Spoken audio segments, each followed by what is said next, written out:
Reste-t-il des sujets qui ne prêtent pas à polémique? Dimanche 15 juin, Guillaume Séchet, passionné de météorologie, a publié un post qui lui a attiré les foudres des internautes. Une réaction qui interroge. Parler de la pluie et du beau temps est-il aussi devenu polémique? Dimanche 15 juin 2025, Guillaume Séchet a fait les frais de la colère des internautes après avoir simplement mentionné la possibilité d'une canicule à prévoir dans les prochains jours.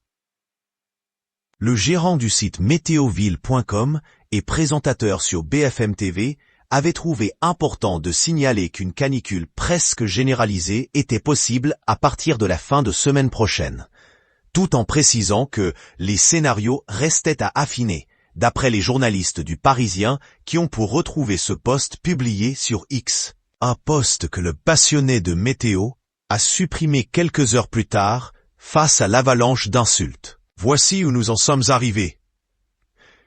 Sur un compte de passionné de météo, on atteint un niveau de bêtise que jamais je n'aurais cru possible. Ce monde devient fou. C'est très inquiétant, s'est-il souhaité isoler. Mais comment expliquer que de simples prévisions déclenchent ce genre de passion? Guillaume Séchet a raconté à nos confrères: des gens m'ont accusé de catastrophisme, m'ont traité de nazi et d'autres termes violents, etc. C'est allé très loin. Ils s'en sont donnés à cœur joie. Et les insultes attirent les insultes, comme un nid de guêpe. Pourtant, celui qui entend être pédagogue explique: comme je suis assez sensible et que j'aime bien dialoguer, j'ai tendance à répondre et à expliquer. Mais à un moment donné, ce n'est plus gérable. Les gens s'en fichent que je sois un simple passionné météo, qui ne fait pas de politique, n'est pas du tout engagé sur le réchauffement climatique, etc. Cela m'insupporte. Il estime que tout se polarise et qu'il n'y a plus de nuances possibles. Sur le réseau social d'Elon Musk, comme en politique. Après la polémique, Guillaume Séchet compte-t-il quitter X? Malgré cette mésaventure, Guillaume Séchet ne compte pas déserter X.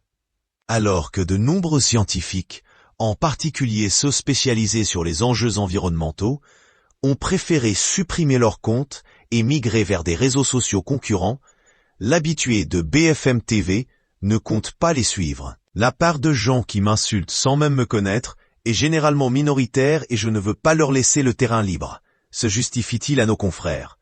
Des amis m'ont même reproché d'avoir supprimé ce tweet car je leur donnais raison. Mais je ne suis pas d'accord, car j'ai pu expliquer pourquoi je l'avais supprimé et cet exercice de pédagogie a été vu par énormément de monde. Il souffle tout de même. X reste avant tout une façon d'exprimer la passion. Mais je finirai par en partir si cela devient vraiment invivable au quotidien.